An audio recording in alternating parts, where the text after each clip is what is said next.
یہ تھی news head line, عام خبر شامل کرتے چلیں سرگودا کی تحصیل ساہیوال سے، جہاں چوری اور ڈکیتی کی وارداتیں نہ تھم سکی۔ دن دہاڑے گھر اور دکانیں غیر محفوظ ہو گئی، پولیس نے مقدمہ درج کرنے سے انکار کر دیا۔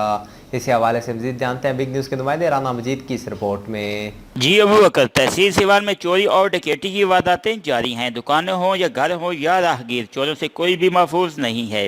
جرائم پیشہ عناصر چور اور ڈکیت پولیس کے لیے چیلنج بن چکے ہیں۔ ایک طرف موٹر سائیکل چوری کی وارداتیں تو دوسری جانب گھروں میں چوری کی ڈکیتیاں معمول بن گیا ہے۔ شہری جب شکایات اور مقدمات کے لیے پولیس اسٹیشن جاتے ہیں، پولیس کی جانب سے مقدمات درج کرنے سے انکار کر دیا جاتا ہے۔ شہری پولیس کے اس رویے سے پریشان ہیں۔ شہریوں نے آئی جی پنجاب، ROP سرگودا اور DPO سرگودا سے مطالبہ کیا ہے کہ چوری اور ڈکیتی کے مسلسل وارداتوں کو روکا جائے اور شہریوں کی درخواستوں پر جرائم پیشہ افراد کے خلاف مقدمات درج کیے جائیں اور ہمیں تحفظ فراہم کیا جائے۔ ساتھی کیمرہ مین حاجی محمد زبیر کے ساتھ رانا مجید، بگ نیوز سہیوال۔